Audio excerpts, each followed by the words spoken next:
Now, into the ticket office of Disneyland. Oh boy, let's do this.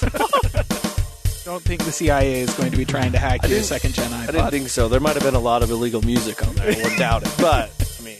Because that would be stupid. iTunes is a constant source of embarrassment. I approve this message. I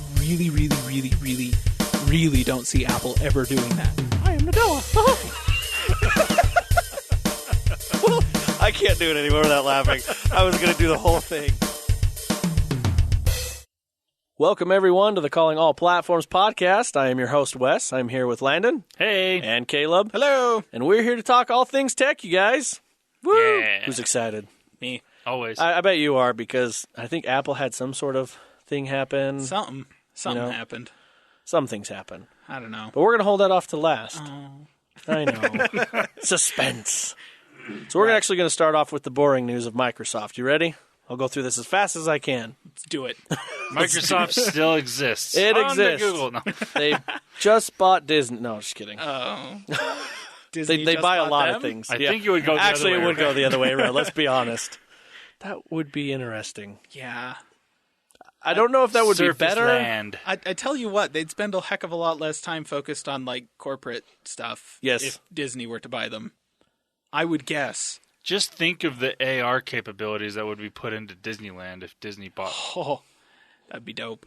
Everyone's Disney walking bought around with the anyone, HoloLens. Yeah, That would seriously. be super dope.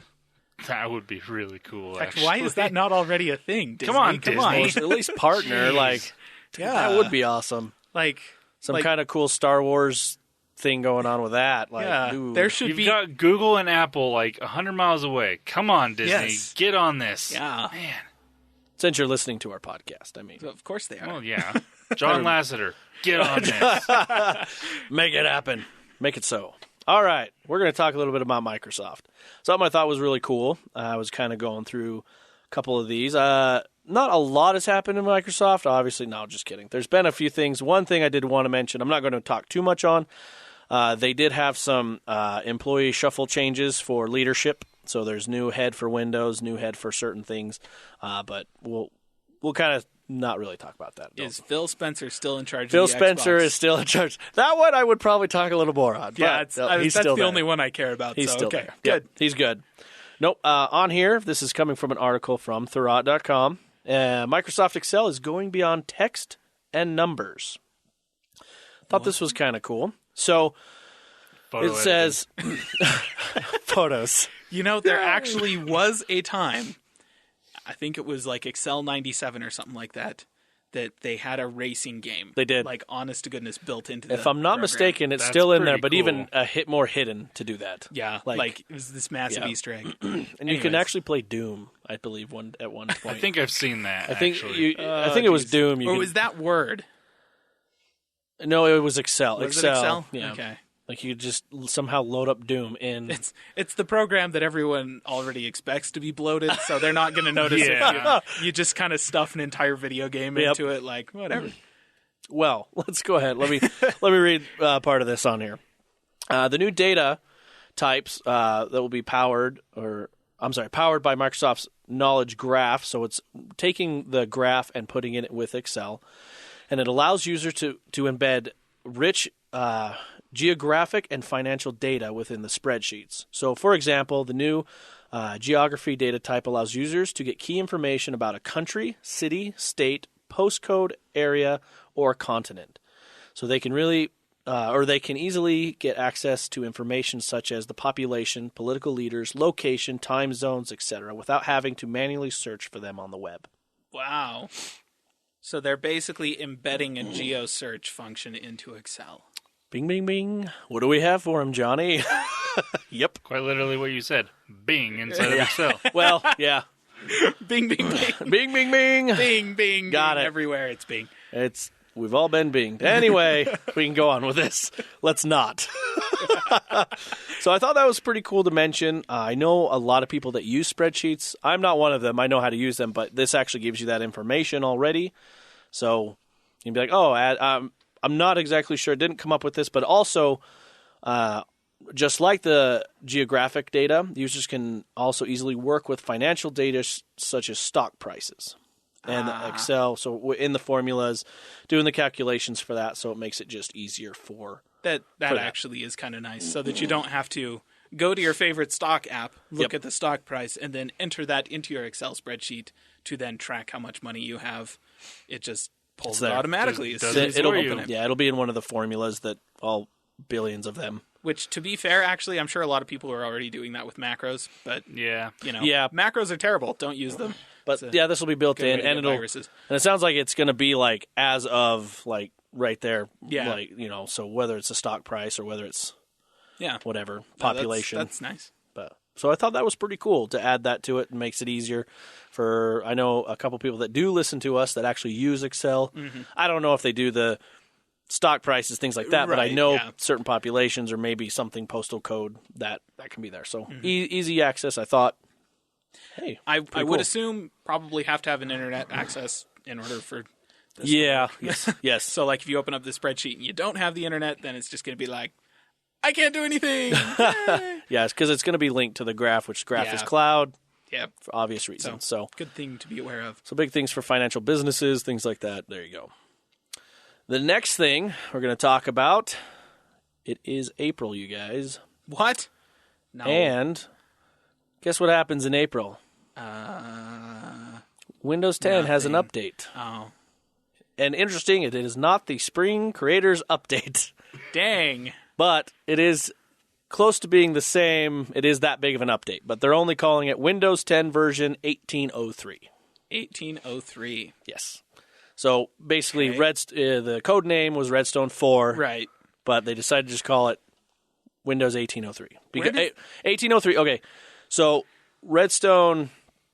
so that's just an update. So everything's been going. It used to be update version 17-something, 1798, 1790-something. So now the actual big update for the 6-month update, if you will, this is what it is, 1803, version 1803. So where does the 18 come from? Like, where did they start that numbering? Because it's obviously not the same place they started the numbering that the 10 came from. Well, nobody knows where that came from. Well, it's Windows 10 version 1803. So we've had 18 versions of Windows 10? Yes. Up to this point? Well, Wow. How do they decide when they go up a version number? I'm so confused. So this is what it is. So each build of Windows 10. So when you're in obviously if you're in an insider, I mean you just went through all of 17. So 17, 53, I mean just all the way, and then I can't remember. I should have looked this up, but I can't remember what the Fall Creators Update was. But that was itself was one of these numbers. So now they just stuck with the numbers, got rid of Redstone, and the Creators Update. So. Okay. Make sense? No. That's okay. Fair enough. I don't understand the numbering schemes of pretty much any operating system or electronic device in this day and age, so. Just throw in an X and you'll be good. It's the X-teen. It's the X-teen update. In this update, I was going to mention a couple things that are coming with it. The biggest one a lot of people are talking about is the timeline feature. Timeline we talked about is the basically the feature is kind of that alt tab, if you will, but you can do it with your different devices. So you were checking your Excel, doing all this on this machine or mobile device, and now you're somewhere else, and it's like, hey, you were doing this on this machine, you want to do this here. Right. So they're calling it timeline. What does Apple call it? Continuity. Bingo. Excuse me. Now, my question for you is, yes, as a Windows Phone user, will you be able to take advantage of that? I doubt it because they don't support Windows 10 Mobile anymore. That's what's so interesting about all of it. But as an iOS user, I would be able to take advantage. And an Android user, yeah. You would be. Literally, you would be. Cool. Sad life. I mean, if I used my Surface more, then yes, I would be able to. Well, yeah. Right, Surface to desktop to, yeah. So I'll kind of review that or talk about this, but it says it combines the previous multitasking functions of Task View with a sort of time travel. That's what coming from Thurrott says, meaning that not only can you access the applications and windows that are currently available, but you can see the applications and windows that you were using over time. and find things you were working on previously more easy. It's a smart feature and a nice counterpoint to the nonsense that you've been creeping into Windows 10 for years. I thought you'd like that. Yeah. Yes, I do like that. So A nice counterpoint. That's a Yep. Yep. a little bit more. They're going to be updating Windows 10 with this version. They're going to be updating the translucency effect. So you're going to see that more. It's going to be more like So- Windows 7. Yeah, basically. Nice. So you kind of is you've seen it, but More like Mac OS, so Yep. I'm in favor. so they're Well, going to Mac OS got it from Windows 7. They kind of did, yeah. Well, okay. It kind of like, it was like a hilarious little cycle because OS X came out and it had translucency effects and it was like super crazy and ate up tons of RAM. And then over time, with Windows XP existing, OS X kind of lost some of that translucency and transparency. And then Windows Vista came out and went, Oh, yeah. hey, me too! Me Went- too, with all the translucency went and transparency. ape with it. And completely ruined everyone's computers. And then Windows 7 toned it back, and then Mac OS brought it back in force at about the same time that Windows 8 came out. And Microsoft was like, nope, none of that ever again. And now they're bringing it back with Windows 10, which means that the next version of Mac OS Is not gonna have any. going to get rid of all Yeah. of the Yosemite era like translucency and special effects and stuff like that, and go back to more like a snow leopard style. Mm-hmm. The only translucent thing is the dock. That's And what even I'm then- predicting. Yeah. Fair enough. So, moving on. Microsoft Edge is getting some more improvements. It's getting a redesign of the hub by which you can access your favorites and reading lists, browser history, and downloads. Dramatic improvements to the PDF, ebook, reading experiences, web form autofill, tab muting, and numerous other enhancements. So, some more stuff. They're working on it. Sweet.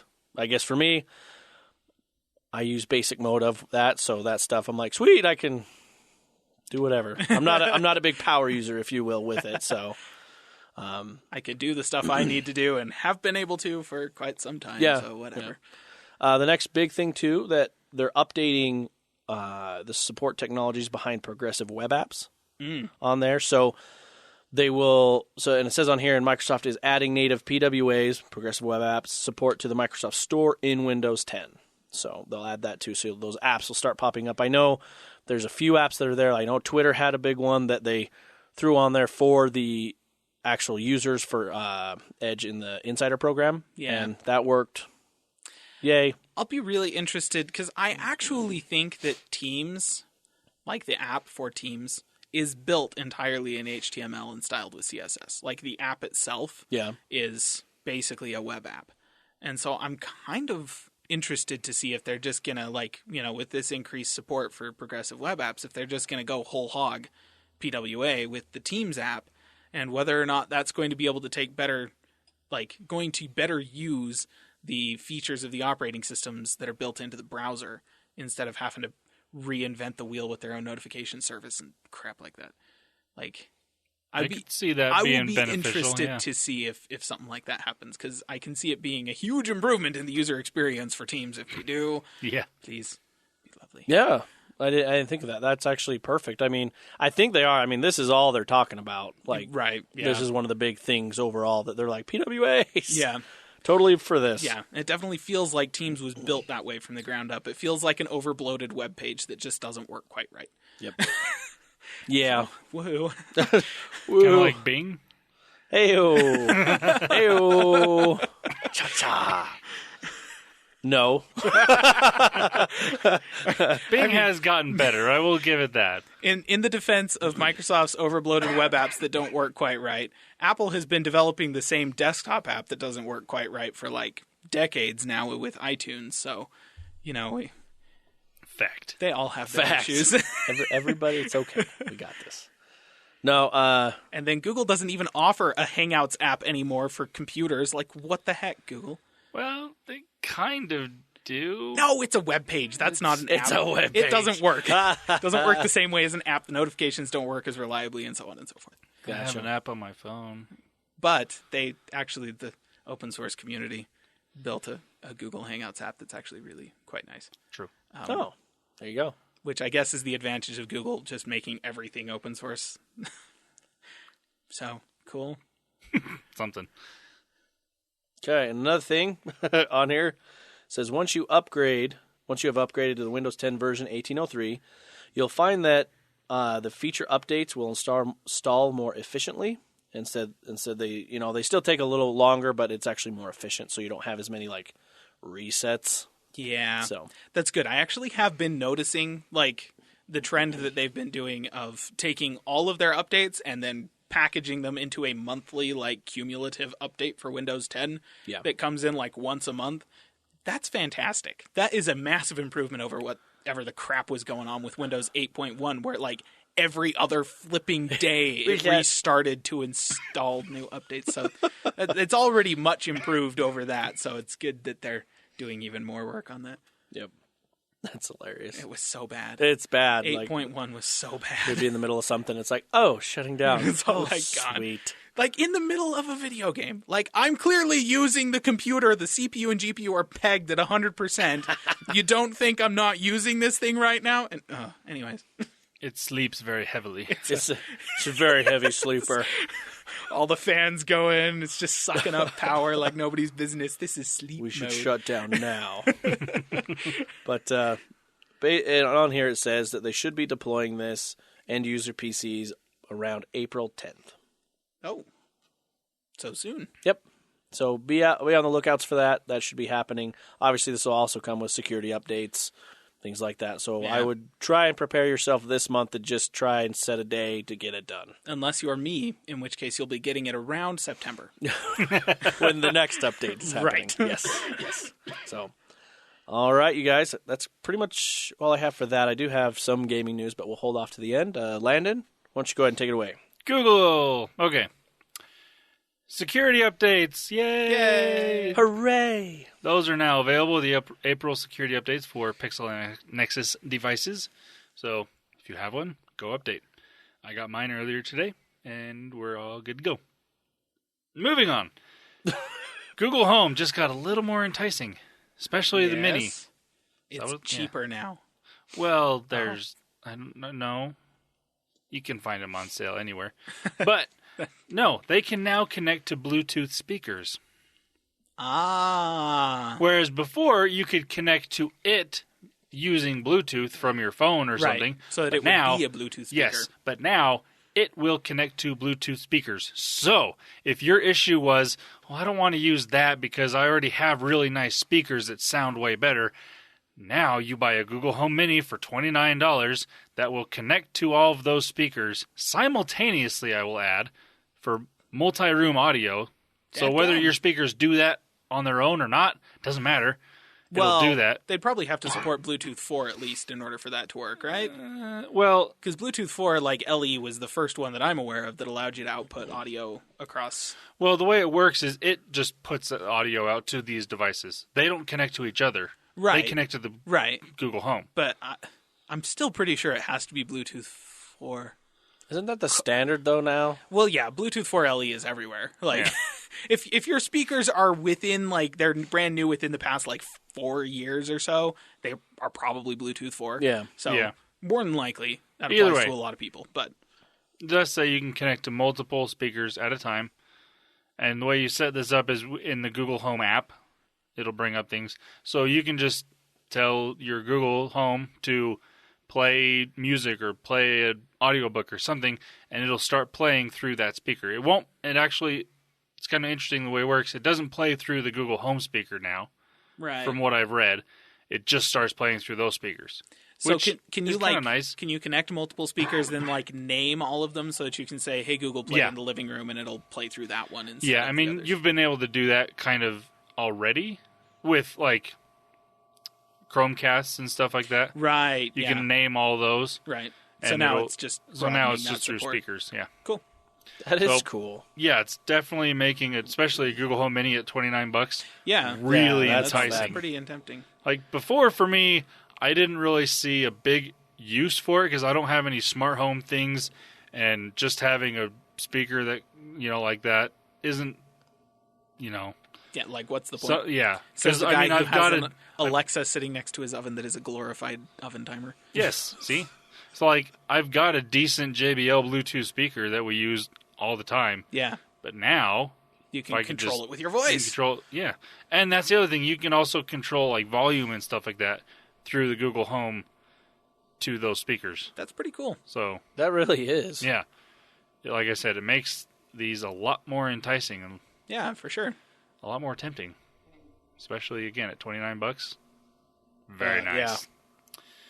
All right, moving on. Caleb's dreams are coming true. Yay! Kind of. Which one? Tell me again. Which one? Google has made what they're calling an emoji scavenger hunt. Oh boy. Yes. So it's an AR scavenger hunt, like what you've been asking for the past couple weeks. Yes. This is works cool. through the web browser on your phone, so it'll work on Android and iOS. Probably not Windows Phone because, Yeah. I mean, you might be able to try it. I don't know. We'll see. If Windows isn't even supporting Windows Phone, I doubt others. I'll be pissed if others are. Like, to a point. Like, come on. How pissed would Microsoft be if they stopped, but everyone else started making apps for it? All of a That'd be sudden really the platform explodes. Oh my gosh! And then as soon as they start supporting it again, Yeah, then it they dies. stopped. Although I don't think Windows or Microsoft would be too upset by that. There would be a little, really, like, Come on. now, yeah. But Anyways. So the way this works is it pops up with a little emoji. Well, first off, you go to the website that they have.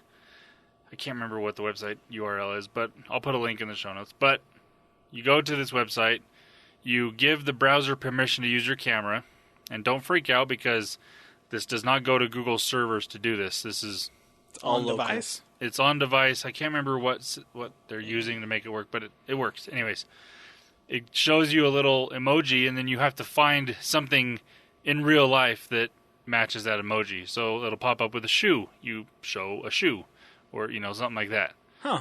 And it's Okay. it's supposed to probably get better over time. Obviously, that's generally what these type of things do with Google and AI and machine learning Yeah. and all that crap. So Just giving it more data, basically. yeah, and I haven't used it yet, but it looks pretty interesting. It's kind of hit or miss on whether it recognizes for sure what you're pointing your phone at, Right. but it's still kind of cool.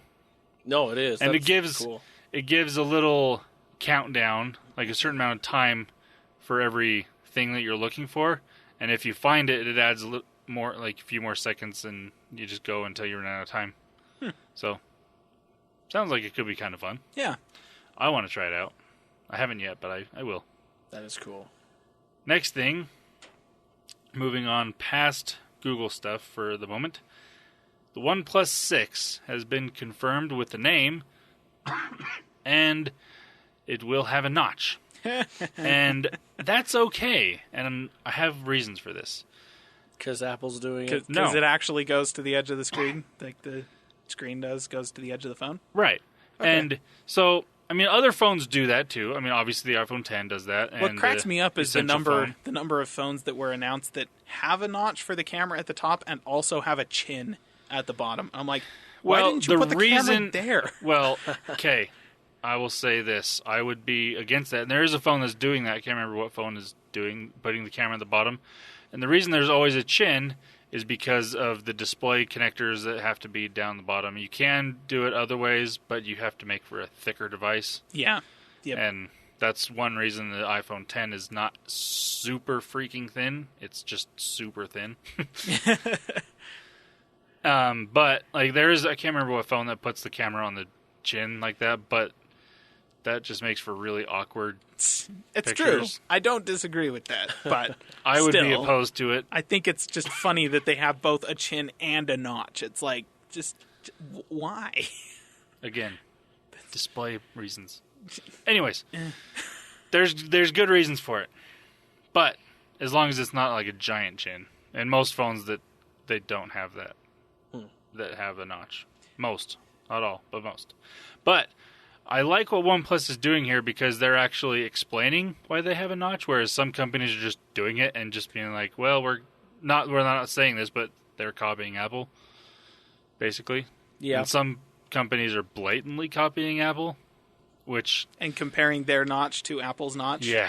Our notch is 20% smaller than Apple's notch. Yes, but why is your notch there? Yeah. So OnePlus is coming out, and they're saying pretty much what Apple did. It's like, we want to have a full-screen device, but we don't have the technology yet to enable in-screen cameras and stuff like that, so we have to have a notch. And OnePlus is also putting into their software a way to kind of take it away, in a sense, where they just make it a black bar, and it's just like your time and notifications, which that's a dang good way of doing it, in my opinion.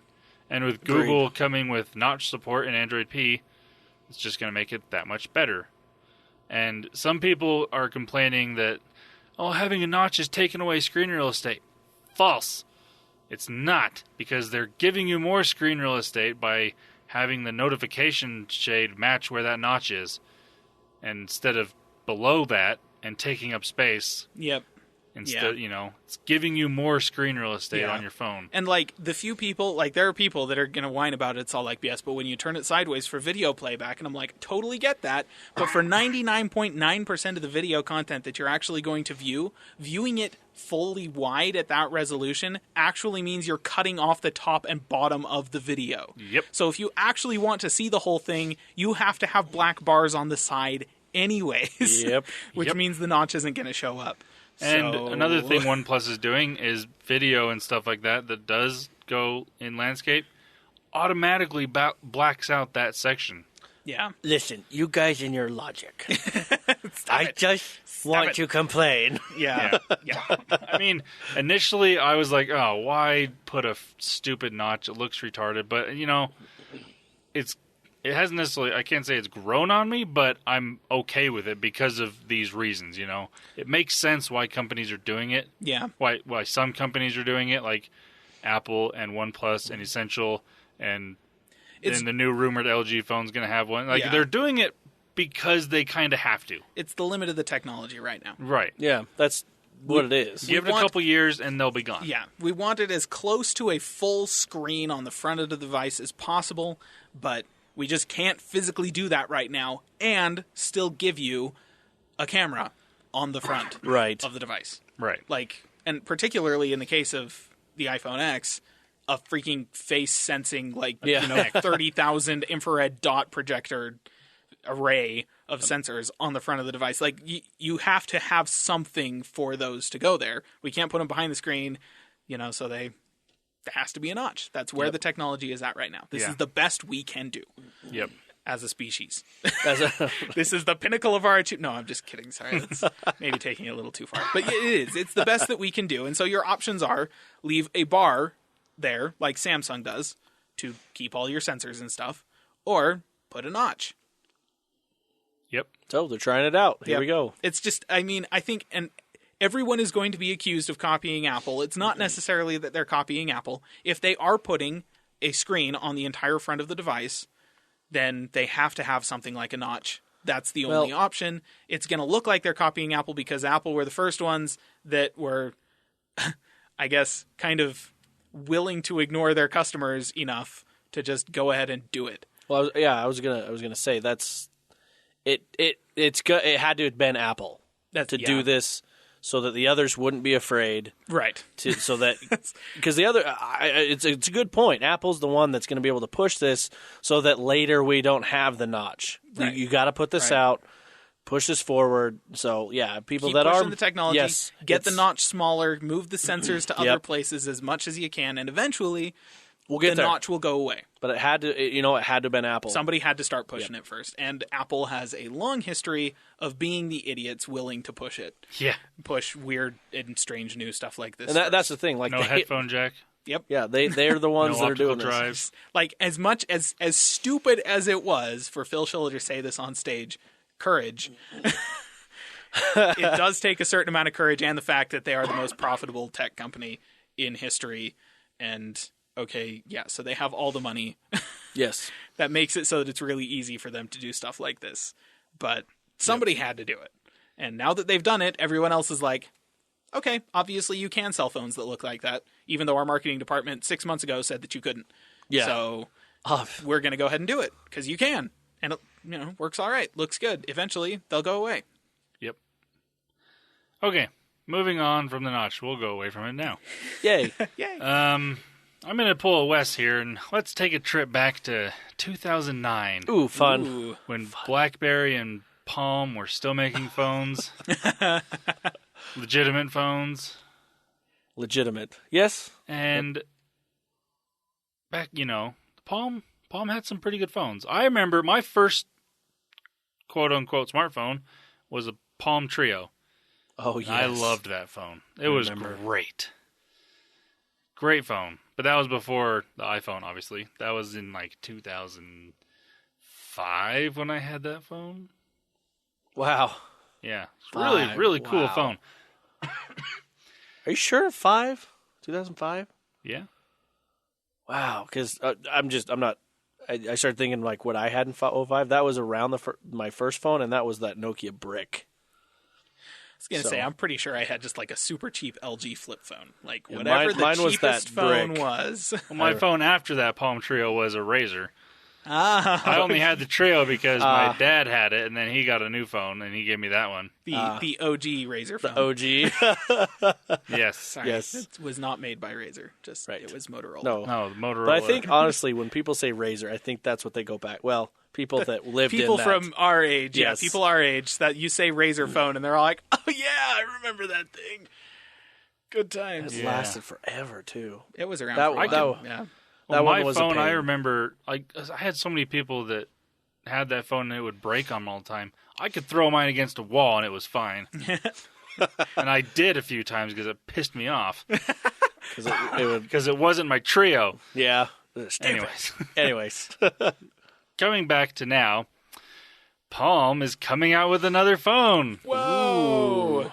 TCL, the company that has decent TVs, that I actually own one, and they are the ones that also make the BlackBerry phones. Yeah. They are going to be making a Palm phone. Oh, so They're these- partnering with Verizon on this one, actually. So it actually, will happen. Yeah. Wow. It'll like actually sell a few units. Yeah. It's going to be running Android, obviously. But I'm really curious because, like I said, the last phone that Palm made back in 2009, 2010 was the Palm Pre 2.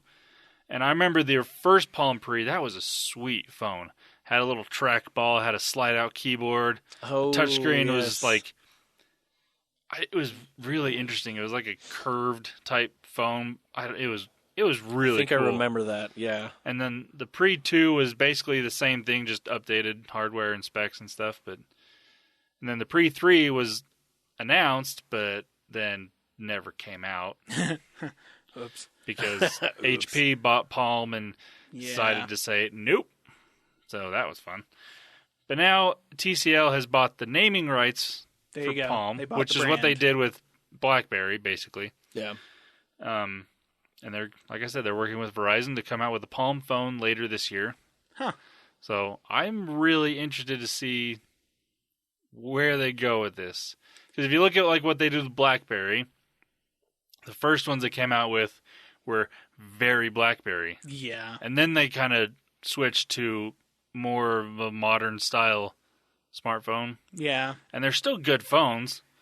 So I'm just really curious Yeah. to see. That is I- interesting. I They come out actually, with like a slider. I actually know a Jeez. guy who has a fairly recent BlackBerry phone, which is running Android, obviously. Right. And it's big. It's got like a 5.5-inch screen on the thing. Yeah. And then it slides up, and there's a QWERTY keyboard behind it. Oh, So wow. it's a super fat phone as a result of that. But he really likes it just because he likes having the physical keyboard there. So I wonder if they would go a similar direction with Palm, just because, Palm also had the QWERTY keyboard on it. Yeah. But BlackBerry were the ones with all the patents on the keyboard. Yes. True. So Palm's keyboards were never quite as good. So are they just going to put Palm branding on these BlackBerry phones? I would not be surprised, honestly. It's like different color scheme and Palm branding, and that's it. Fair enough. Yeah, I could see that happening. The But cheaper version. yeah, pretty much. So I'm curious to see exactly what is going to happen with this. And now on to what happened yesterday as we were recording this on April 2nd. Yesterday was April 1st. April Fool's Day. Yay! And in the tech world, that always means fun. Yeah, Well, pretty it does. So we'll start off here. Google did a few things as they do. Of course they did. They did a Where's Waldo inside of Google Maps. Yeah. Oh, That's fun. yes. Let's see. I'm just going to name some of the things that I thought were kind of funny. OnePlus came out with Paycoin or Paycoin, whatever, which their founder, Carl Pei, so he got on and made a YouTube video about their own cryptocurrency. T-Mobile came out with the Sidekicks, the first smart shoe phone. Oh, And didn't they have the Sidekick phone? Yes, they did. I get it. And it's very John Legere. Yeah. Yeah. Oh yeah. They're bright magenta, because that's their color. Yeah. They look like Chuck Taylors, Of course. because Because those are cool. they're awesome. And so yeah, they're interesting. Razer came out with Project Venom V2. Yes. And this is looks like some sort of liquid drink or something. I don't know. It's a nanobot slurry that Yeah, you drink yeah. that turns you into the ultimate gaming machine. Yeah. That makes you change colors depending on what's going on your computer. Pretty much. Yeah. Oh, Good times. It's good job. basically, it's like NVIDIA's from last year where they had the thumb drive that took over your games for you. It's kind of like that, except yeah. a drink that does it to I your like body. it. I like Yes. Pokemon Go announced the graphical upgrade that actually puts it to 8-bit graphics. So that would be fun in, would actually be in AR. I would actually enjoy that. Another thing Google did, and this is Google's Japan blog, they came out with the swipe for hardware keyboards by Gboard. So you could swipe on your physical keyboard. Sweet. I'm pretty sure that SwiftKey did that like a couple years ago or something like that, and they had like videos of people like testing it with just like MacBook keyboards because those were like super low profile, just dragging their finger across the keyboard. It's hilarious. That's That is awesome. pretty funny. Let's see. What are some other ones? Oh, my favorite one. Oh, wait, no, this is okay. My two favorite ones. Logitech came out with what they're calling the business speak detection, also known as BS detection. Yes. I did see that one. And this one was rather funny because it's showing like people on video conference calls, and they would start talking business speak, just like trying to talk someone up and all this stuff, and it would ding if they knew if it was just a bunch of BS. And it was quite funny. I would like that, please.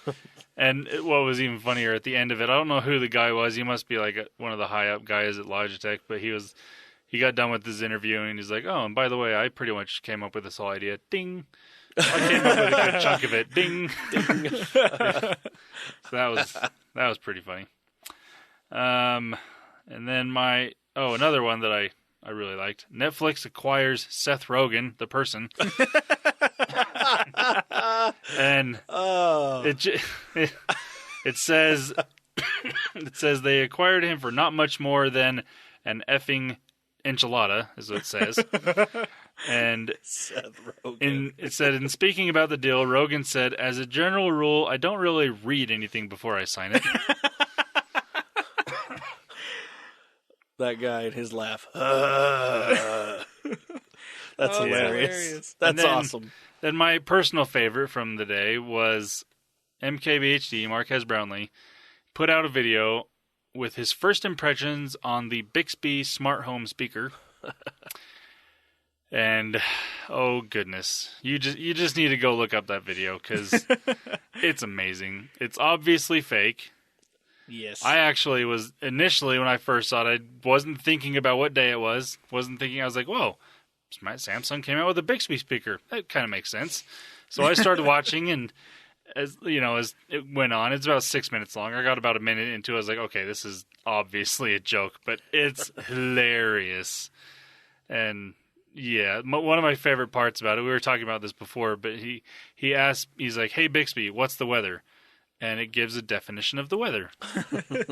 Doesn't tell you what the weather is. It just says what weather means. Well, you're not wrong. Yeah. So And it's really entertaining. that's awesome. Yeah. Go and see this. Yeah. So definitely go and look up that video. And just go Google April Fool's tech pranks from 2018 or any year for that matter. As a rule, pretty much anything that we talk about on here is probably going to have a YouTube video associated with it, just like a little trailer. Yes. Because that's much cheaper to make than an actual fake product. Although some people make products. sometimes they OnePlus do. last year, That's true. they announced that they were making a drone, and they actually made a legitimate drone that you could buy. It was like a little teeny one Yeah. for like $50. Yep. But, so, yeah. That's all that I have. Well, let's go ahead and keep these April Fools things going. Oh, yeah. All right, Caleb. I've got some. Let's hear it. Right. So the first one that I saw when I woke up yesterday morning and opened up the Imager app for all of my meme fixes, they had a banner right at the top that's all like, announcing a new feature. And I'm like, oh, it's April 1st. That's April 1st. Imager TV, in which they captioned and said, using previously classified technology, we have discovered something amazing, GIFs with sound. Because GIFs are all over the place on Imgur among the memes and all that stuff. And so, GIFs don't have sound, and a GIF with sound is called a video. Yeah. And so basically what they did is they had a 24-hour stream of just GIFs that they were grabbing randomly off the site and stringing them together end to end and then playing open public domain music over top of it. They just had that running for 24 hours yesterday. Oh, Imgur yes. TV. That's amazing. Good stuff. Roku announced the Happy Streaming Socks. Oh, I did see Which is that, a pair of socks that you use to control your TV. Man crates. So that's like one of those loot crate where you pay a monthly subscription and every month they mail a crate to your door and all that. So Man Crates, one of those services, they announced the free porch piracy protection, in which you could, when you ordered the thing, you could choose what kind of protection was going to be sent with the Man Crate to keep it from being stolen off of your porch.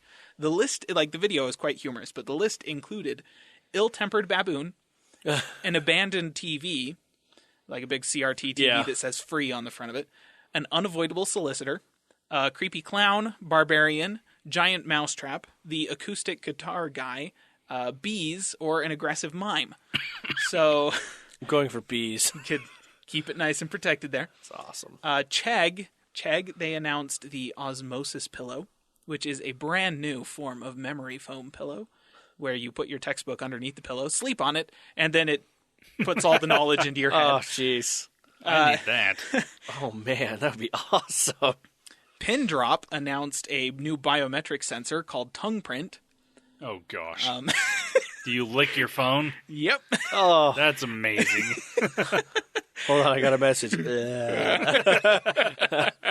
It's not working. Keep licking.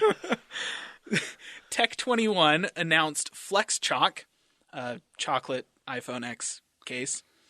Oh, jeez. Onlinelabels.com. Okay, so this is like one of those sites that you order labels. That's what the site is. It's all about labels. They announced Labely, which is a smart home assistant similar to Alexa who can order labels. And that's it. Dope. They have quite an entertaining video about trying to do other things beside order labels.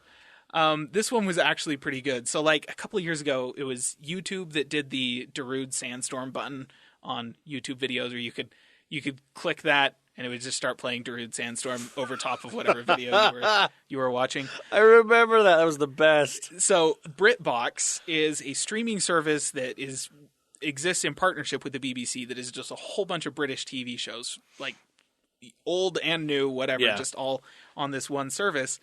They added a toggle switch to their videos called Interp Brit. It's like interpret, but Interp Brit. Which toggles the shows from British accents to American accents. Oh, gosh. And they have a video of the toggle switch in action. It's really quite entertaining. I'm going to have to check that out. 12 South, who makes a lot of stuff for Apple, like a lot of Apple accessories and that kind of thing, they announced the Standelier, which is a standing desk and also a walking desk because you wear it like a tray out in front of you. And anyways, Oh my looks like it would be gosh. really terrible for your back. Like Landon, old drum corps, like 70s drum corps, the Yes. bells, like the chime, Yes. yeah, like that. That's what it looked like. Very nice. I like it. On the gaming side of things, there was a few. I did read some of these. So PlayStation announced a PlayStation board game Yeah. in which you play as the console. The new Tekken game, they've been slowly releasing like announcements of the new roster for Tekken. Yes. They announced that Eevee, the Pokemon, was going to be added to the next Tekken game. Yep. Street Fighter announced a Hearthstone-style card game. Oh my gosh. Shovel Knight announced Shovel Knight 64 to bring the game from the 2D 8-bit era into the 64-bit 3D era, compatible with the Nintendo 64, Yep. of course. Payday, which is, like, for those of you that aren't aware, is a game that is kind of like if you take Grand Theft Auto and take only the part that is about stealing all of the things. That's Payday. Like, Yep. that's basically what the game is. You just, like, you're stealing crap from a bank and possibly murdering civilians and cops and stuff. It's a super, like, gory, hardcore, definitely mature game.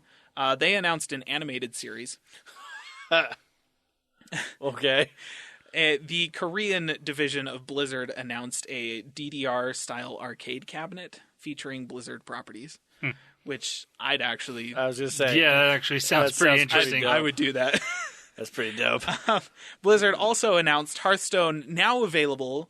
One of the language options is Nurglish, which, for those of you that aren't aware, is the language that the Murlocs speak in Warcraft. So that's them. And Far Cry 5, this one actually felt a little bit more like just hype for Far Cry 5 since it just barely came out. But they announced a Boomer dog toy. Those of you that aren't aware, Boomer is one of your animal companions you can have in the game. One of his perks to having him follow you around is that he will not only like maul your enemies and tear their throats out, but he will then steal their guns and bring them back to you. So they announced a Boomer dog toy. It's a squishy, like, plush, like AR-15. So, yeah. Oh man. I love April Fool's That's Day. awesome. It is fun. Do you... There was one I saw that was really funny. It's on the religious side. Do you want to hear it? Okay. Why not? So, with the announcement, obviously, the LDS Church, they had general conference this past little bit. Did you guys hear about the April Fool's joke with that? Maybe. The Book of Mormon is now going to be translated as it's going to be now translated into Elvish for Middle Earth. I would legit actually buy that. If somebody were to do that. Also, if you want to translate it into Klingon, I'll buy that. I bet you would. I'm still looking for a Klingon Bible. Like, it exists. I'm gonna find one. So, I thought that was pretty funny. That is Nice. pretty funny. My first like tech company April Fool's joke that I can recall was way back in the day, Gmail, when they introduced the what was it, like the retrieve function or like delete or something like that, where you could, or was it a time machine? It was a time machine. something They like- called I it a time machine, yeah. and made it so that you could not only delete messages that had already been delivered to other people, but you could, like, from their account, like, you could delete it on their account. Like, you could Yeah. hit delete on your side, it would delete it on their account. But you could also go back in time and, like, type up a message and then click send and send it, like, a couple days ago or something like that, so that it would show up in their inbox a few days ago and that kind of thing. So you'd be like, of course I sent you that email 3 days ago. Like, there, it's in your inbox. Anyways, that was That's the very awesome. first one I remember. It was like in, like, I don't know, 2008 or 9 or something like that. I remember Gmail itself, everyone thought was an April Fool's joke because Google announced it on April 1st. Yeah. And everyone thought that Gmail was an April Fool's joke. And now everyone has Guess Gmail. what? Yeah. It is not. That would actually be hilarious if one of these April 1st, Google was just like, you were right, it was an April Fool's joke. We're shutting it Delete. down. Oh, man. And just, like, shut it down for a day. And just let everyone freak out for a Oh, while. gosh.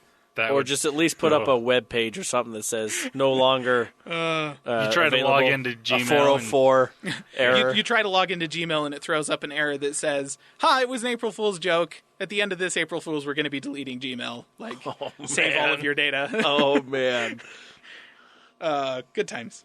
Good times. Anyways, that is funny. okay. I'm going to move on Let's do to this. some Apple news because You have news. I have news, like actual legit news. So, Apple had an event last week on Tuesday Yes, they did. about education stuff. Yay! Some new things happened or came out of that event. The first one is a new iPad, which we were correct about. New 9.7-inch iPad that is technically the same price as it was before. So it was $320 before, and if you bought it on an education discount, it was $300. That is still the pricing for the thing, but it has been updated. They have increased the touch resolution of the sensor on the thing and added support for the Apple Pencil. And to be clear, it's like full support for the Apple Pencil. Technically, it doesn't have the 120 20 hertz refresh rate of the new iPad Pros, so technically it's not as fast as the new iPad Pros, but it's like by like 5 or 6 milliseconds, and it's like totally invisible to the naked eye. So, you know, it's still like, Don't it's worry about full it. support. It's fantastic. They gave it an A10 Fusion chip, which is an upgrade over the A9 chip that was in it last year. And that is a third of the price, like fully a third of the price that I paid for my iPad Pro last year. I'm not bitter. No, no, I'm actually not, because it is differentiated from the 10.5-inch iPad Pro. It doesn't have a True Tone capable screen. It doesn't have the 120 hertz refresh rate. The cameras aren't as nice. The cameras are the same as they were last year. The A10 processor in it is the same as the chip that is in the iPhone 7. The iPad Pros have an A10X, which the difference is that the one in my phone is 3 cores, I think. The one in my iPad is 6. That's basically the only difference. So technically not as powerful processor.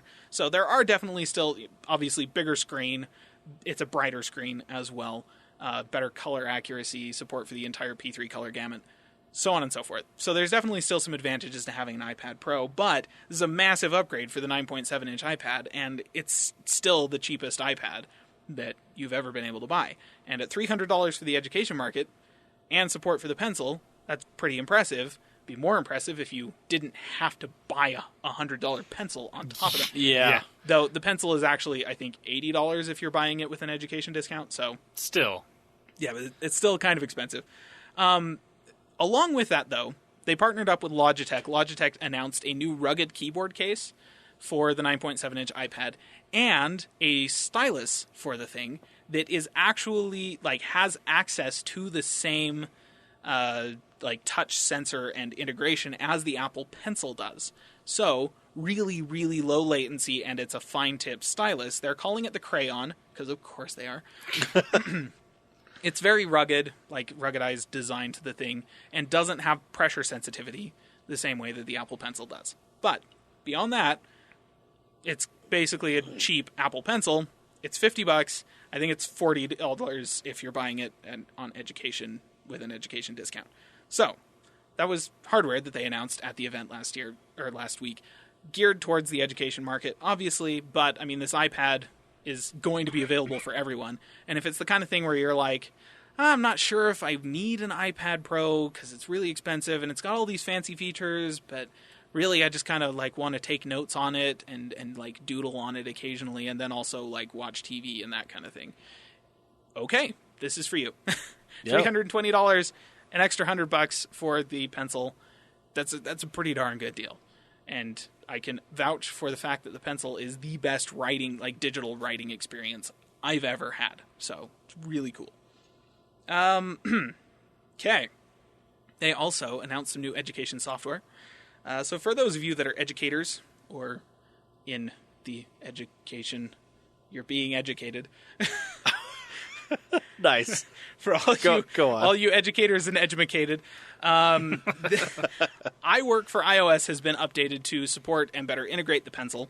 That was very much geared towards like high schoolers, middle schoolers that are going to be using the iPad in the classroom in kind of a more controlled environment like that. iBooks Author functionality has also been expanded onto the iPad in Pages. So it's part of the Pages app on iPad. You can now create some of the same content that you had to have the iBooks Author app on your Mac to do before. So that's better for teachers that they can use to create that stuff. iCloud storage, the free version of iCloud storage, is 5 gigs, which is stupid. And I hate it. It's tiny. That's for everybody. That has been expanded to 200 gigs for students. So if you are a student, you've got like a student email, and you've got iCloud, you can have 200 gigs of storage for free. And what really sucks about that is that you're going to get used to it. And then it goes away. Once you're no longer a student, you're going to have to pay $2 a month for it. But Landon is proof that you can get away with some of the student moniker on Yes. some of these services for quite a few years after you're no longer a student. So I would say try and do that. Just keep using your student email Yeah, as exactly. much as Just you can. maintain it if you can. They also introduced a new classroom software for the Mac that it basically helps teachers manage a classroom full of iPads. So it kind of goes along with some of the iBooks Author improvements that were made and the introduction of this new iPad. The idea is that they can hand out homework via the classroom app. They can manage projects. They can also control like what the students are looking at or what they're allowed to look at on the iPads, help keep them focused and that kind of thing. So it's a good management tool for a classroom full of iPads. That's for a Mac. Teacher has to have a Mac in the classroom in order to do that. That pairs with the Schoolwork app for iPad that was introduced that basically helps the kids on their iPad manage their homework and that kind of thing. So, yeah, those two exist. They introduced a program called Everyone Can Create curriculum to help teachers integrate the iPad into their lesson plans and classroom and that kind of thing. And Clips and GarageBand both also got education-focused features added to them. So, if you're not a student, really the big takeaway from all of this is new iPad that's really cheap and supports a pencil. It's cool. It's a cool iPad. That's great for the consumer. I think that's a really cool iPad to keep your eye on. If you are a student, particularly younger student, or if you're a parent of a younger, like high school age student, and you're kind of, if they're going to a slightly more wealthy high school, I doubt that the really low-end high schools are going to be doing anything with this. But there's a chance that they could be winding up with an iPad as part of their classroom. So it's good to be aware of kind of the things that they're going to be using in order to do their homework on these devices. That is Okay. cool. So the Apple Store was obviously down during the event. And often when that happens during an event, Apple will occasionally just slide some stuff that they didn't talk about in the event into the store. Last week we talked about AirPower. a number of things. AirPower, the AirPods case, the blush gold iPhone X that could happen, like could be slid into the store. None of them. Nope, it's still AirPower not there. The rechargeable AirPods case not there. Definitely no blush gold iPhone X. Dang it, Apple. What did show up? Ooh. Space Gray keyboard, Magic Mouse, and Magic Trackpad from the iPad Pro. Yeah, buddy. Those are now available for purchase separate from the iPad Pro itself. $20 more than Yes. respective Yes. gray, but who the Dude. heck cares? But if Who you've, the got, heck if you've got a cares? Space Gray MacBook Pro and you use that thing at a desk, if you're not buying these things, I don't know what's wrong with you. Legitimately, I agree. Like, they're fantastic. That was like when the iMac Pro was announced. I want one partially because it's space gray, Yes. but then I was like, I want that keyboard. I want that trackpad. Oh, yeah. And the mouse is kind of ugly, but Yeah, even the take mouse, it or leave it's the like, mouse. I want it. I just Now I can have it. so badly. I just want a freaking keyboard that has black keycaps. Apple, why are you still putting white keycaps on a keyboard? It just gets so dirty and gross. I hate it. Oh, Anyways, I want this. So yeah, those are there. You can buy them Ooh. at $150 for the keyboard and the Magic Trackpad each. Like, that is a lot of money. Yeah. But, for my work iMac, You might do it. I'm not. Well, it wouldn't be my money. Oh, so. that's true. That's true. I would. Yeah, I'd totally do it. Space okay. Gray, all the things. Oh, All the seriously. things. Kind of to go along with that, actually, macOS 10.13.4 was released just a couple days ago. Well, very end of last week. That actually brought with it, as standard, the wallpaper for the iMac Pro. That really pretty ink cloud dark, that they showed. yeah. I obviously put that into my rotation of Naturally. wallpapers, and it popped up on my 27-inch iMac at work, and I was like, that is a pretty picture. Problem is, it kind of just makes the fact that my iMac is silver look really stupid. Like, I was looking at it, I'm like, oh, if only this thing was space gray. Yeah, those backgrounds were definitely made for a dark computer. Machine, yes. So, I'm sure that I will be able to get a space... Like, after WWDC, if I'm not able to get all of my iMacs in space gray, I will be astonished. Like, I'm almost certain that you will be able to buy every one of their computers in space gray after this June. Which is just going to make me want to buy a new one rather than a used one that I was looking at. Well, if you're buying a MacBook, you've been able to get those for a few years now. So there's that option. Yeah. Also, with 10.13.4, they added official support for eGPU enclosures into macOS. So it's technically been there for almost a year at this point, but only for developers. Like, it's just been a developer feature that you had to have the development kit and you had to be a developer and do developer stuff in order to have it. Now, it's public, it's everyone. If you have a supported graphics card, preferably with one of their supported enclosures, but it does work with the non-supported enclosures just so long as you have the right card in the enclosure, then it supports it. And it's plug and play. Like, you just you power the thing on, plug it into a Thunderbolt 3 port, it connects. Monitors that you have connected to it start displaying stuff. There's only a couple of cards that support powering the internal display off of the external graphics card. So if you want to use the external card to power the internal display, like say on a laptop for gaming or something like that, then you have to buy one of just a couple of enclosures to do that. But it's there. Cool. I really wish that GPUs were less expensive right now. Yeah. Like, holy crap, because they are not. That being said, Bitcoin has started crashing. Like, at least they were earlier this morning, a few hours ago. Their value was going down quite a bit. So if it continues to crash, then a whole bunch of miners are going to start selling off their graphics cards in an attempt to try and get some money back, and then they'll saturate the market, and then they'll start going for really cheap. Ooh. So I've got my eyes peeled for GTX 1070. That's what I'm hoping for. 1080 if I can get it. Ooh. But gonna go 1080 Ti. I would love a 1080 Ti.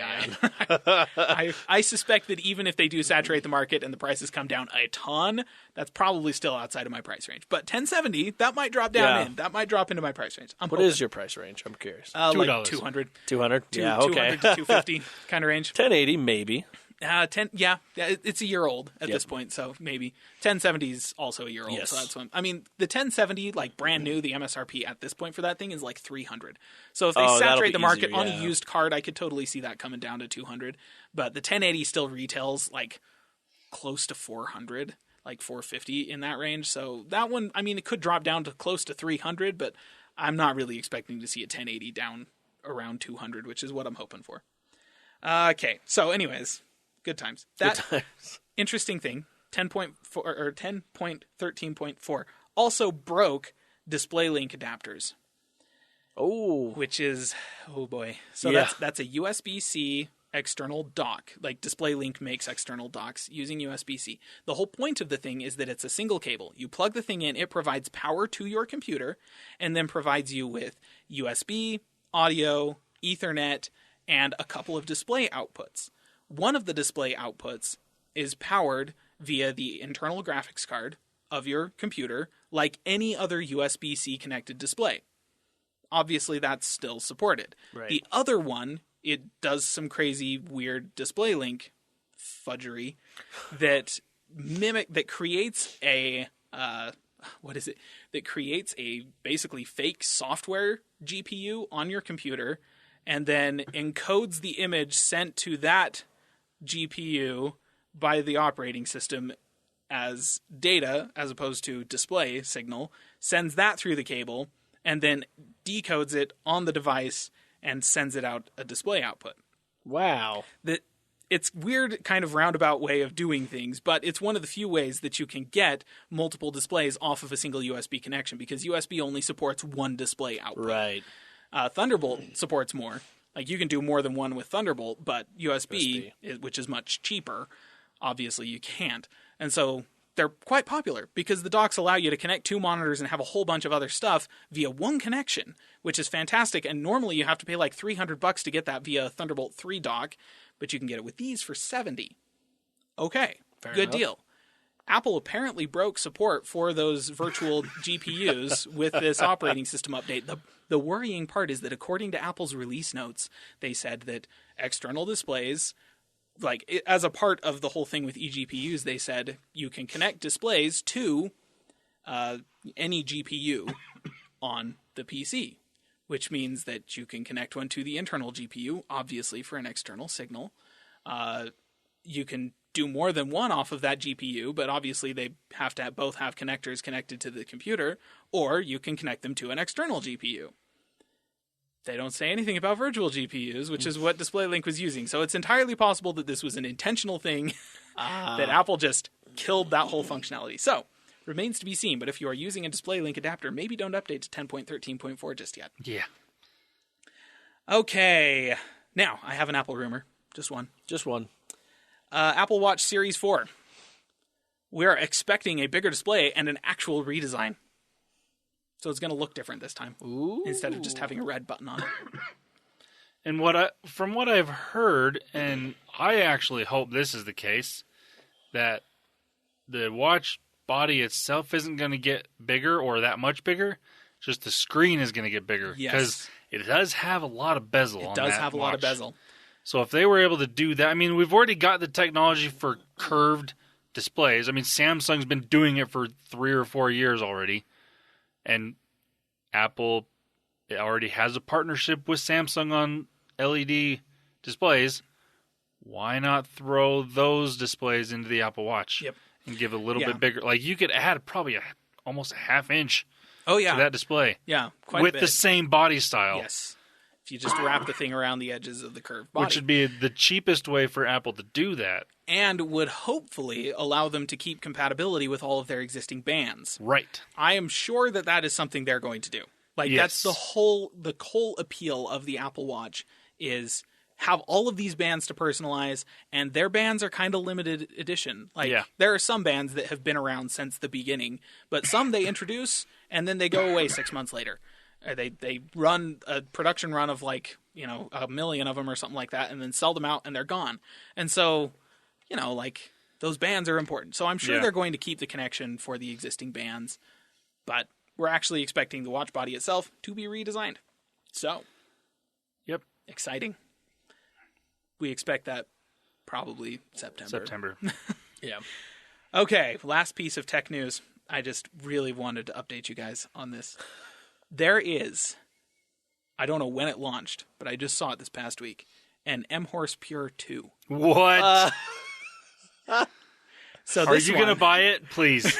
This one is taking its cues from the iPhone X instead of the Galaxy S8, which means that it's got the vertical cameras in one corner instead of in the center.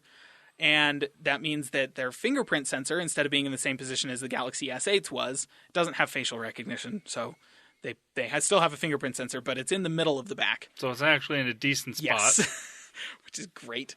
It includes a Type-C port this time instead nice. of a micro USB, and has a larger display. So it's like a full 6 inches of display at this point. It does still have the little bars at the top and bottom like the Samsung phones do. So they didn't put a notch in the thing. It comes with 4 gigs of RAM and 64 gigs of storage, as opposed to 3 gigs of RAM and 32 gigs of storage, which is what the Pure It's 1 actually had. turning into a legitimate phone. Right, that's actually not bad. It's still rocking the MediaTek 6750, which is of MediaTek's most recent family of processors, but in terms of comparisons to Qualcomm's chips for performance, this would be equivalent to Qualcomm's mid-range high efficiency chips as opposed to their high power chips. Which isn't necessarily a bad thing. Right. They still work fine. It's not a super powerful phone, but it does handle most of your daily tasks pretty well, and the battery lasts for a really long time. Yes. There is... It's an 8-core chip this time instead of quad-core, though, so there is that. Bonus. There is only one camera on the front, unfortunately. That's fine. This time. Well, you could only use one. You probably still can't use the 2 cameras on the back of this thing. Yeah. It's still only running Android 7, technically. Which is, that's kind of a bummer. Android 7 is fine, obviously, but it's now a couple of years old. It's like, I mean, we're almost to 9, so... That being said... Or whatever P is going to be. There's also a chance that third-party camera apps are soon going to be releasing support for dual cameras, meaning that you could actually get a third-party camera app that will allow you to have like support for both of the cameras on the back of this thing, which would be great. It is currently selling for $150. So a little bit more than the Pure One, which I got for $100. But if that thing goes on sale any lower, I might just pick it up just to see. Oh, yes. So there you go. I had to update because oh my gosh, that was so good. They've got a fan base now. Yeah. Me. Yeah. I am the M Horse. That is amazing. All right. So that's all the tech news I have. Gotcha. Should I just segue into Let's gaming? segue into some gaming. It's not really much of a segue, but gaming. Gaming. So, Indie Game Spotlight. I've been talking a lot about platformers. I've been talking a lot about first-person games. I've been talking about, like, atmospheric adventure games. Oh, yes. I wanted to change it up a little bit. So today we're talking about Train Valley 2 for your Indie Game Spotlight of the Week. It's from developer Flasm. Flasm. Flazm, just to be clear. Nice. It is in early access on Steam for Windows for $10 right now. And it is a train system tycoon type game. So it's one of those like city building tycoon style games, except instead of a city, you're building a train network. So cool. There you go. You start with a single station, you build out your network from there. The idea obviously is transport goods and people around this really kind of pretty like cartoony world that the game takes place in. What's interesting about it is that the difficulty scales on, like, not necessarily on how you're playing or what you set in the game, but more on your own personal definition of what good is. Because you can build the thing, like each level that you play, you can build a train system that is super efficient, that does everything perfectly and accomplishes your goal, and it's like, awesome, you rock, you're amazing, you move on to the next level. You can also build a train system that is barely functional, everything is late, there's crashes, the whole world burns in flames, but as long as you accomplish your objective, awesome, you're good to go, move on to the next level. You know, that one actually sounds more fun. Right? That does. Let's see what the bare minimum I can do to get past this. So you can go super hardcore into the game, or just, play it really casual, whatever, and you still progress the same way either way you play. Dude, so that reminds me of that bridge constructor. I've played that. No, what's funny is you get two vehicles. As long as those two make it to the other end, you're good. Even if somehow the bridge collapses, and flings the other one to flip, and then they land, you're good. Like, nice. It's hilarious. Yeah, so it's that kind of thing. It's just you accomplish your goal, you're good to move on. If you didn't do it right, quote unquote, then okay, whatever, the game doesn't care. If you want to go back and do it right because you're a perfectionist, you totally can. So you can make the game difficult for yourself, and it can be really complicated and hard. Or you can just play it casually and just move on, have fun, enjoy. Good times, and you're not going to get stuck. So yeah, that's pretty cool. The appearance of the game kind of feels like a little bit like a mobile game, and there was a suggestion that the developer might try to port the thing over to mobile after they get it finalized on PC. Since it is an indie developer, I don't know how likely that is, but the game as it stands right now, the appearance kind of helps that casual feel for people like me that want to be casual about it. A level editor and more content for the game are still coming. It's pretty early on in its early access phase right now, and frankly, all of this could change, like the whole difficulty and everything, that could all change, and they require you to get like 3 stars in order to move on to the next level, or have a certain number of stars to unlock the next section or something like that, like a lot of mobile games do. Yep. But right now, it's not like that at all, and hopefully they don't change that, but just be warned going in. It's $10 for an early access game. The game might turn into something you don't like at some point in time. Always that caveat to hang with the early access games. Yes. So yeah, Train Valley 2. It's out there. Awesome. Okay, I wanted to touch on Fortnite Mobile, just really quick. The beta's over. It's now available for all iOS users. It was like a 2-week beta. I do have an update on that that's interesting. I think they must have just been trying to stress test their servers or something like that. But yeah. And so this is coming from someone that owns a PlayStation, a computer, and an Xbox.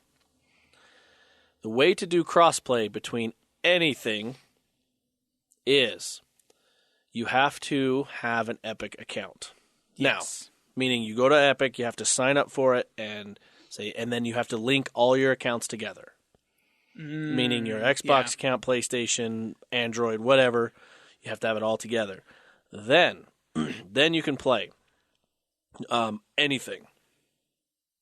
Anything. Wait, what? This is coming from someone that owns a PlayStation 4, an Xbox, and a PC. So not just Fortnite. Play for Fortnite. Oh, okay. Sorry. So I meant anybody you can across- play okay, with got it. anything, meaning that. Sorry. Got it. So this is how the PS4 players and the Xbox players can Yes. play together. Yep. They just have to do it through their Xbox or through their Fortnite or through their Epic account. Epic account instead of using their PlayStation Network or Xbox Live account. And one thing that was really interesting that my brothers had found out also is when you do that, it actually. So this is what they told me. I haven't had experience it with this, but they said that when the Xbox joins with the PC, it actually turns the Xbox into the PC client. So when my brother started playing, they're like, "This is 100% different. We've never seen this UI." When they started grouping together and playing, That's kind of annoying. I thought that was interesting. They're like, "This looks a lot better." And my brother was streaming at the time, and they looked, and he's like, look, this is way better than what we were dealing with on the Xbox. So Interesting. I'm not sure why they do that.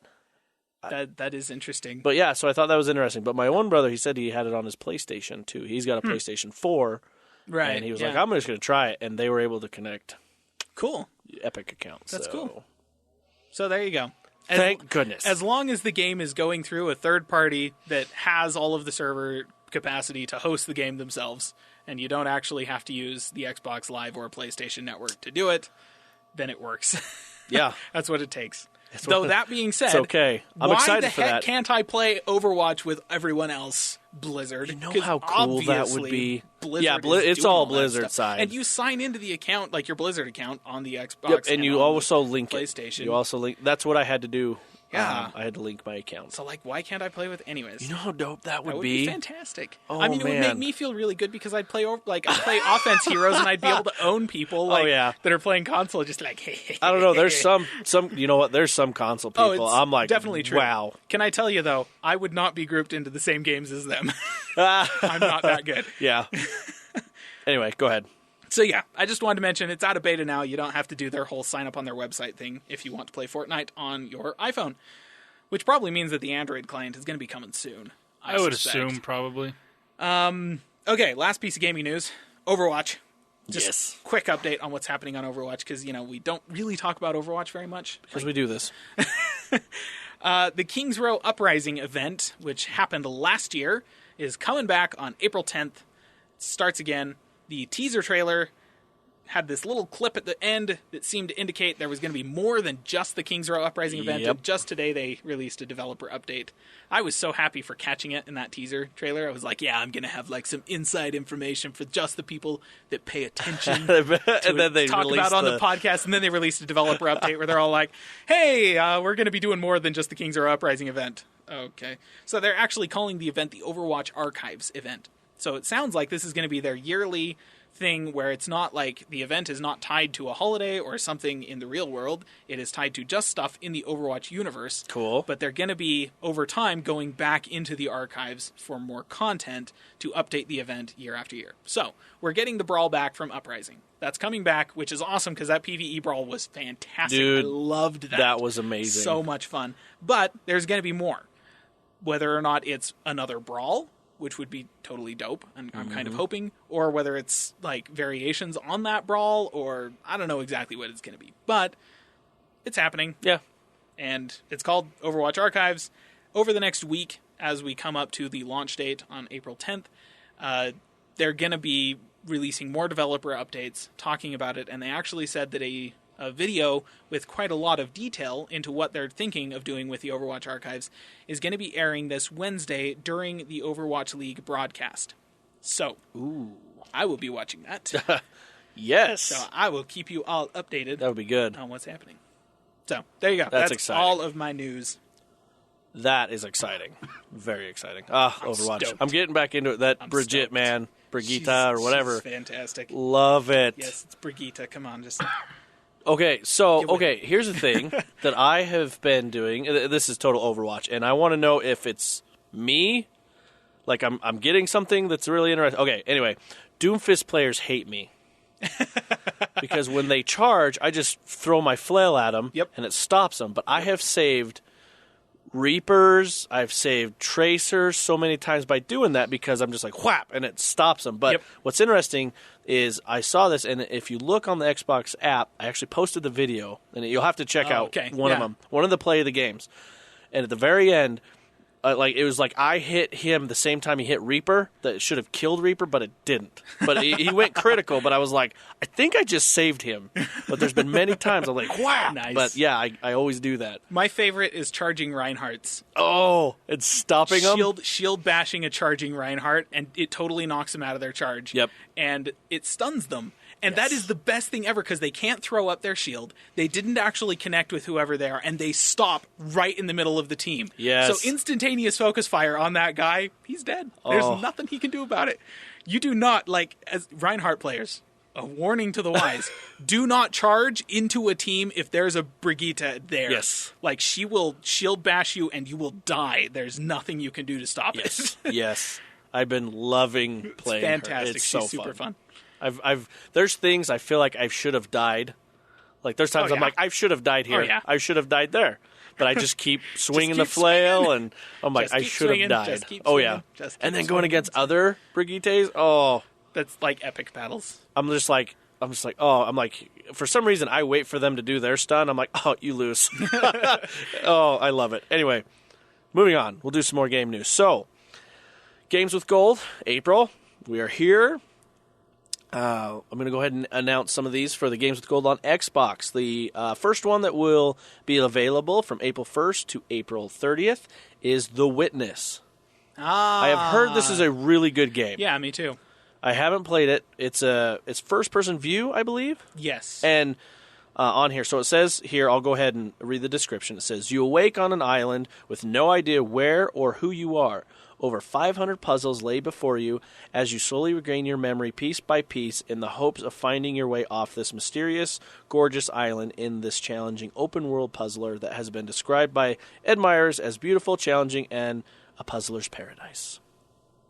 Sweet. So, you like those types of games? This this has been highly, highly rated, amazingly. So, and if you have gold, you get it for free. But you have to download it. You have to click get. That's the big thing. People are like, it's not free. I'm like, yes, it is. You just have to click get, and then it's yours. Even if you stop using gold, it's there available to you. Yep. All right, next thing. From April 16th to May 15th, it is Assassin's Creed Syndicate. Oh, this one's normally a $50 game. Yeah. I've heard good things about that one, too. I have, too. So this is available. Now let's go ahead and do the Xbox 360 games that are backwards compatible. You get the Cars 2 video game for April 1st through April 15th. Yay. So obviously, become the fastest racer in the world, play as Mater, Lightning McQueen, or other favorites as you take on the dangerous missions, action-packed challenges. The next one is Dead Space 2 for April 16th to April 30th. And if you like the sci-fi horrors, yep, this game is for you. I've heard that Dead Space 2 is the best of the trilogy. Yeah, that's what I've heard too. I haven't played them. I've seen them being played. They're too scary for me. I'm okay. It's a little too much horror going on there. All right. Everybody on an Xbox or Windows 10 on store platform, if you're looking to buy games, you already know, well, already Windows has put up their spring sale. It actually started on the 27th, but it ends April 9th. So that's Monday? Next Monday? Yes. Yeah. Yeah. Sorry, I totally had a confusion there. Yeah, I can do dates in my head. No, I can't. Anyway, so what does this mean? There are games that you can save up to 65% on Xbox games. I looked at a few. This is like Cuphead you can get for $10. This is Wolfenstein that just came out. The Holy Crap edition with everything in it is like 20. Nice. Maybe I'll finally get that. There's all sorts. And this also does flood into some of the Windows 10 PC games, mostly probably the ones that are Xbox Play Anywhere. Right. Yep. Those ones are the ones. So you'll have to look, but it should say you'll notice it has a line crossed out the price and gives you a price. Right. Yeah. So on sale. There's a bunch like Thimbleweed Park. That one's what is it? Adventure game. Someone like one recently, of the old school. But they games. recently made it and made fun. But there's all those. But there's all sorts of games. All the Forzas, obviously Halos, Gears, obviously all the Microsoft stuff, but also a bunch of others. I think Assassin's Creed's Origins going to be on there. Yeah, the Ubisoft Call of Duties, is having a big sale on all of their games. Yep, right Call now, of Duties. I mean, expect all of those to everything be on sale. So Cool. I would suggest getting on here. This is one of the big sales. On top of that, that's also movies and TV, and to where it hasn't been confirmed, although it may have, and I haven't seen it, but the Movies Anywhere thing from Disney, that's happening, so this may happen. What's really cool with Xbox is a lot of times they will tie certain currencies or things with their games associated with the movie. So, for example, if you buy Wonder Woman, you may get Injustice gear, Injustice 2 gear, or currency that way. Or if you buy, anything like that, Mortal Kombat things, they always are having some deals like that add to this. But then if the movies and TV happens, boom, then you have it on other stuff. Yeah. So this is like, I would compare this to be hey, Steam's going to have their sale right after us, so let's hurry and get our sale on first. Yes. But these are good deals. These are actually really, really good deals. And if you're looking at a game or you just want a game that you didn't get in Christmas time and you're looking now, those games are going to be on sale here. Yeah. I tried to look, Sea of Thieves. Doesn't look like it's on there, obviously, because it's on the Game Pass. Yeah. So the games that are on the Game Pass, probably not, or even then, because actually Recore, I think you can buy. Yeah. That's, well, it just came out. I mean, the game's been out for like 2 weeks. And I would not going to be on I would sale suggest yet. just buy it, because support that developer, please. I love it. They're finally back. Rare. Oh, Finally so good. came back. They had all those hits in the 90s, and then they just... What did they even do? They all did that more. time? They helped games. Connect games. They did Connect a bunch Sports. of Connect games. That was it. It was the Connect Sports was the yeah. big one. That actually sold very well. Right. Probably because it was bundled with the Connect, Yeah. but... Anyway, but this also is doing the sale with hardware as well. So mostly accessories, obviously, so controllers, Right. things like that. They're taking certain things off there. I know a lot of people are liking the designed ones that are like the Sea of Thieves one I've been checking, but that one's been out of stock since it was released, and I'm kind of bummed about that. Yeah, not terribly surprising. Yeah. But everything else, I know that there's the football fans that like that. Those are going to be on Right. sale. Your Xbox Design Labs with the controllers, those are going to be on sale. Yeah. Sometimes Seagate hard drives for Xbox that they have for external. Sometimes those are on sale. I didn't verify that, but headsets, everything. That's So- cool. Yeah. So you can check them out, and but I would highly recommend it if you're in that ecosystem at all and you're looking for those games. I mean, this is great. Obviously, Steam, they're going to come out and they'll have theirs. Yes, it's going to be which- soon. Yeah, I think this is just Microsoft's like, hey, let's do this now because Steam's going to have theirs. I'm hoping for massive sales on the Steam Link. That's or not the Steam Link, the Steam controller. Steam Link's already like $20. So. Yeah. So, But yeah. there you go. I just wanted to definitely mention that to get in there. I think another one, the Battlefront 2. They just had their update for their progression system. Just Battlefront 2. You Star mean... Wars Battlefront 2. Oh, Battlefield. Not. Okay, sorry. I always get I hear do ya? Battlefront and I'm like Battlefield. Okay, no, Battlefront. Star Wars Battlefront 2. Yes. Yep. They've taken loot boxes out, basically. Yes. Basically. So there you go. All these newer games, like I said, that are more recent in the past months, they're going to be on sale.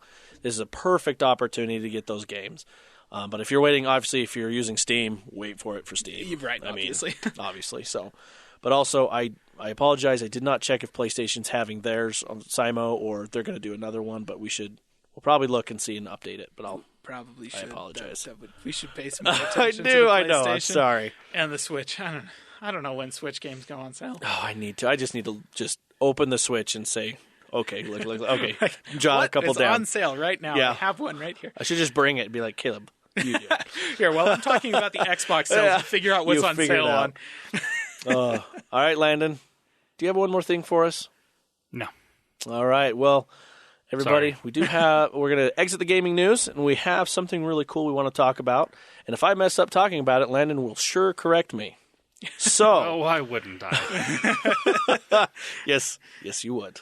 I mean, if you just want to mention it, it's totally fine. So I don't look like a fool Okay. more than I already do.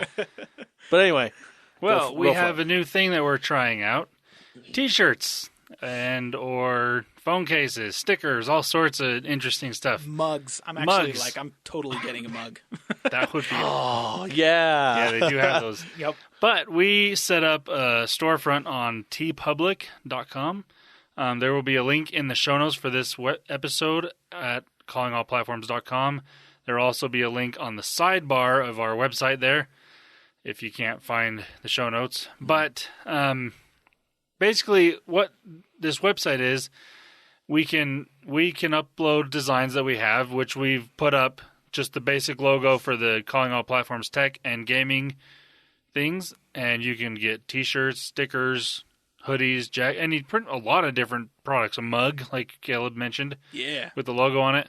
And then we also have different designs that we found that have to do with stuff that we talk about. So there's Apple stuff, Google stuff, Windows, Cuphead, Sea of Thieves, all sorts of stuff. So if you like the stuff there, go ahead. You can get shirts, like I said, a whole bunch of stuff in it. And that helps us out. That's a way that you can help support us so we can keep doing this. Because we really enjoy it. I know I do. we do. We have a lot of fun talking about this stuff. yeah.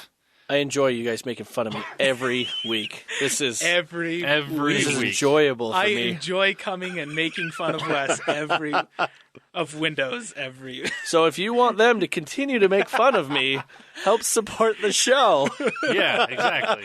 Buy a T-shirt. Yep. But yeah, so that Just wanted to mention that. yes, and again, that you can get to that link obviously through our website at callingallplatforms.com. He said that there will be on the side of the website. There's a link there, or if you go to the episode and on the show notes, it will be there as well. Yep. Also, if you're following us on Facebook, we did make a post it was middle of last week. Yeah. That also had a link to the store where you can buy all this Yeah. stuff. Yes. So that's also another place that you can look. Yep. So awesome. Well, thank you guys for listening, and we will see you. Not actually, I was about to say next Oh, week, true. but We won't. we won't have an episode next week because our awesome software engineer, he's going to be Software? Audio. audio. Our awesome audio engineer. I know. I don't know I was that thinking, much about software. well, true. The back end stuff. The back end stuff. Our back end podcast engineer, whatever you want to call it. Man. All right. Anyway, he's not going to be here. He's going to be at a show. A wonderful show that he's going to get edumacated on. Yep. Now, what does that do for you guys? We are still going to have some content. Caleb has decided he and I are going to stream. We're going to stream. We're going to try. Probably Sea of Thieves. Probably Sea of Thieves. Because, man, that is a fun game. Odds are Sea of Thieves. Yes. And then We should stream some Astroneer just for like 15 minutes because you haven't played. I in, like, 100% months. agree. We should. I have it installed. It's ready to go. We'll do that. Okay, And we'll do then that, We'll, and then then- we'll do Sea of Thieves. Okay. Then we'll do Sea of Thieves. And then, was there one more thing you wanted to? Yes, we're also gonna have another video going up on the YouTube channel next week. So keep your eyes peeled for that. It's exciting, more hardware stuff. Good hardware. We had our first hardware video just this past week, which was an exciting delve into what you can get for free when you're trying to just Yeah. get a gaming PC for Yeah. no money. And turns out, not much. This one's a little bit more useful information. Gotcha. Cool. Well, we'll go ahead and leave it at that, and you guys have a good week. Bye-bye. See ya.